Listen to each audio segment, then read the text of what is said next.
డబ్బు సంపాదిస్తే సొమ్ములు రావాలి, సోకులు రావాలి, అంతేకాని కొమ్ములు రాకూడదు.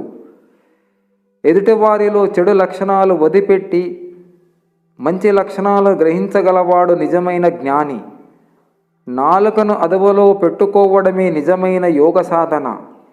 జీవితాన్ని గెలవాలన్న కసి ఉన్నవారు ఎలాంటి పరిస్థితిలోనైనా తట్టుకుని నిలబడతారు. అప్పుడే విజయం మీ సొంతమవుతుంది.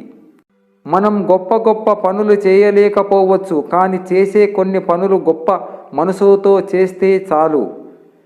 శత్రుత్వం అన్నది మూర్ఖుల వృత్తి. ఆత్మవిశ్వాసమే అఖండ విజయానికి అసలు రహస్యం. ఎట్టి పరిస్థితుల్లోనూ ఆత్మవిశ్వాసాన్ని కోల్పోవద్దు.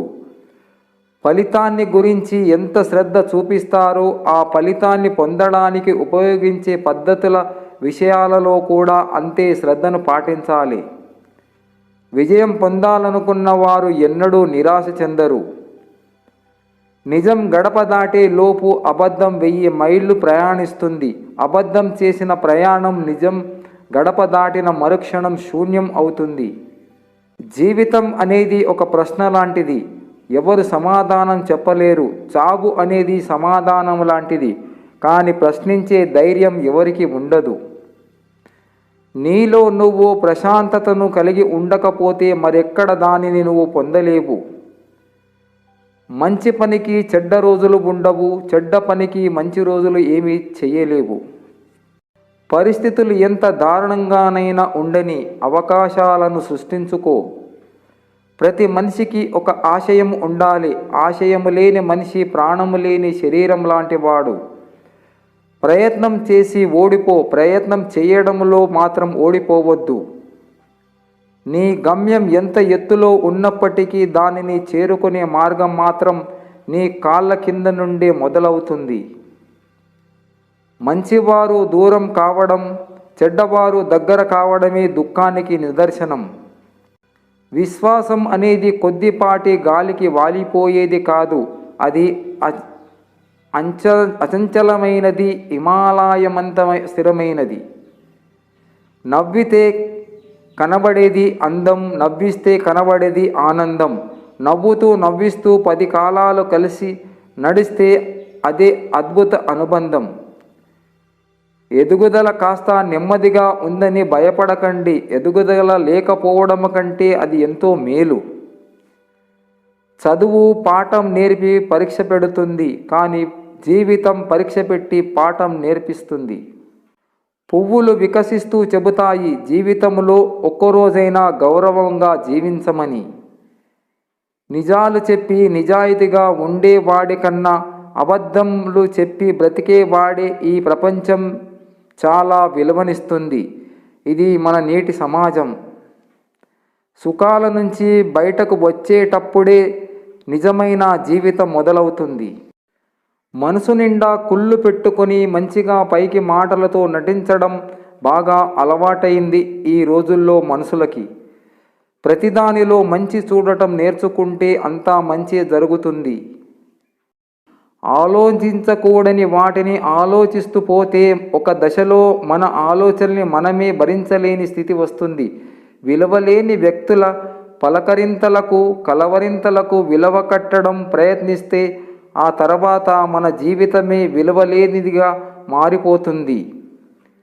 ఇచ్చేందుకు వస్తువుల్ని, ఇచ్చే చేతుల్ని, ఇవ్వాలనే చిత్రాన్ని అన్నింటినీ పరమాత్మ మనకు అనుగ్రహించాడు. ఇవన్నీ ప్రసాదాలే. వాటిని అలాగే వినియోగించుకోవాలి. ఇదే సమర్పణము. తన అజ్ఞానాన్ని గురించి జ్ఞానం లేకపోవటమే అజ్ఞాని గొప్పతనానికి నిదర్శనం. ఆశించటమేగాక అర్హతను పొందటం వలన దేనినైనా సాధించగలం. మనిషికి దుఃఖము 2 విధాలుగా వస్తుంది. ఒకటి తాను కోరింది సాధించలేకపోవటం వలన, రెండవది తాను కోరింది సాధించటం వలన. కుండలు వేరైనా మన్నొకటి, సొమ్ములు వేరైనా బంగారం ఒక్కటే, ఆవులు వేరైనా పాలొక్కటే, శరీరాలు వేరైన ఆత్మ ఒక్కటే. కోరికలు తీర్చుకోవటం కాక కోరికలు లేకుండా చేసుకోవడంలో మనిషి సుఖపడతాడు. నీవు చిన్నవాడివైతే ప్రపంచం చాలా పెద్దది, నీవు పెరిగావా ప్రపంచం చాలా చిన్నదైపోతుంది. పరిస్థితులు మనిషి ఆధీనములో ఉండవు, కానీ ప్రవర్తన తన ఆధీనమే. దీపము చీకటిలో వెలుగుతుంది, నీవు వెలుగులో వెలుగుతావు, అందుకని నీవు దీపాన్ని వెలిగిస్తావు. దీర్ఘ జీవితం ధన్య జీవితం కాకపోవచ్చు, కానీ ధన్య జీవితం సులభమైన దీర్ఘ జీవితమే. సంకల్పాలను ఆరంభించటం అందరూ చేస్తారు, వాటిని ఆపటం కొందరే చేయగలరు. అందమైనది ఆదర్శవంతము కాకపోవచ్చు, ఆదర్శమైనది సదా అందంగానే ఉంటుంది. పరమానంద ప్రాప్తికి పవిత్రతే ప్రథమ సోపానం. స్వప్నములో కలిగిన కష్టాన్ని నష్టాన్ని తొలగించుకోవాలంటే మేలుకొంటేనే ఏకైక పరిష్కారం. పక్షి గగనాన విహరించిన పిదప తన జాడ ఎలా తెలియదో, మన మనసులో ఆలోచనలు నడిచిన తర్వాత అవి మనసులో తిష్టవేయకుండా ఉంటే అతడే స్థితప్రజ్ఞుడు. నేరస్తుణ్ణి మనస్సు శిక్షించినంతగా చట్టం శిక్షించలేదు. మానవ సేవయే మాధవ సేవ అనిన వారిలో ఎక్కువ ప్రశాంతం ప్రపంచములో సమస్యలే సృష్టించారు. సేవలో మాధవుని చూడగలిగిన వారి నిజమైన మానవ సేవ చేశారు. కలతల్లో కవితలు పుడతాయి, గానాన్ని కలిగిస్తాయి, వెతలు వెలుగుల్ని ఆరబోస్తాయి, బాధలు బోధల వైపు నడిపిస్తాయి, అన్నీ మంచికే ఉన్నాయి. ఒకరు చేసిన సాయాన్ని మర్చిపోను, ఒకరు చేసిన నమ్మక ద్రోహాన్ని కూడా మర్చిపోను. ఏదో ఒకరోజు ఎవరి రుణాన్ని వాళ్లకు తిరిగిచ్చేస్తా అంతే. జీవితంలో ఎన్ని కష్టాలు వచ్చినా బాధపడకు, రేపు అనే ఒక రోజు ఉంటుంది. రేపటి కోసం వేచి చూడు, నీకు ఒక సమయం వస్తుంది. నోటికేదొస్తే అది మాట్లాడే వాళ్లతో దూరంగా ఉండటమే మంచిది. ఎందుకంటే అటువంటి వారు ఎన్నేండ్ల బంధాన్ని అయినా ఒక్క మాటలో తెంచేయగలరు. వెళ్ళే దారి కనిపించకపోతే నువ్వే ఒక దారిని సృష్టించుకో. కోరుకున్నవన్నీ కోల్పోతుంటే కోలుకోవడం చాలా కష్టం. అద్దమే నా మంచి మిత్రుడు, ఎందుకంటే నేను ఏడ్చినప్పుడు అది తిరిగి నవ్వదు గనక. తప్పులన్నీ మనుషులే చేస్తారు, కానీ నిందలు మాత్రం భగవంతుని పైన వేస్తారు. అప్పుడు దెబ్బ తగిలితే అమ్మ గుర్తొచ్చేది, ఇప్పుడు ఎదురు దెబ్బ తగిలితే ఆశయం గుర్తొస్తుంది. నీ చెడును కోరేవారు నీ తప్పులనే చూపిస్తారు, నీ మంచిని కోరేవారు మాత్రమే నీ తప్పులను సరిచేస్తూ నిన్ను ప్రతిక్షణం హెచ్చరిస్తూనే ఉంటారు. జీవితంలో విసిగిపోయిన ఆడది జీవశవంలా ఇంకా బతుకుతూ జీవితంతో పోరాడుతూ ఉంటుందంటే అది తన కడుపున పుట్టిన బిడ్డల కోసం మాత్రమే. మగాడు సెటిల్ కావాలంటే చదువు, జాబ్, ఇల్లు, పెళ్ళాం ఇలా అన్నీ కావాలి. కానీ ఒక అమ్మాయి సెటిల్ కావాలంటే సింపుల్గా పెళ్లి చేసుకుంటే చాలు.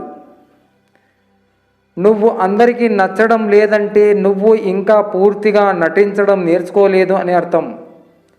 ఒక్క క్షణం తీరిక లేకుండా సంపాదించే ఆస్తి ఒక్క క్షణంలో మాయం కావచ్చు, కానీ ఎవరు మాయం చేయలేనిది నువ్వు తీరికగా ఉన్నప్పుడు సంపాదించుకున్న జ్ఞానం మాత్రమే.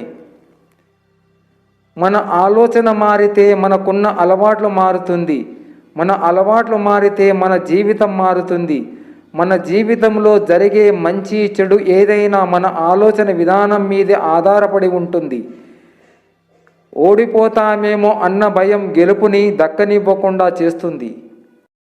దేవుడు మనల్ని ఏం చూస్తాడులే అని నలుగురిని మోసము చేసి 10 కుటుంబాలను రోడ్డున పడేసి అడ్డదారుల్లో డబ్బు సంపాదించి విర్రవీగేటప్పుడు తెలియదు చేసిన పాపాలు పండి ఆసుపత్రిలో రోజులు లెక్క పెట్టేటప్పుడు. గోడ మీద ఇలా రాసి ఉంటుంది, ఐసీయూ అంటే అర్థం నేను నిన్ను చూస్తున్నాను. దేవుడు అన్నీ చూస్తూనే ఉంటాడు. అడ్డదారుల్లో ప్రయత్నించి ఏదో సాధించాను అనుకోవడం కంటే కష్టమైన సరైన జీవితం అనే దారిలో నిజాయితీగా నిప్పులా బ్రతకడం ఎంతో ఉత్తమం.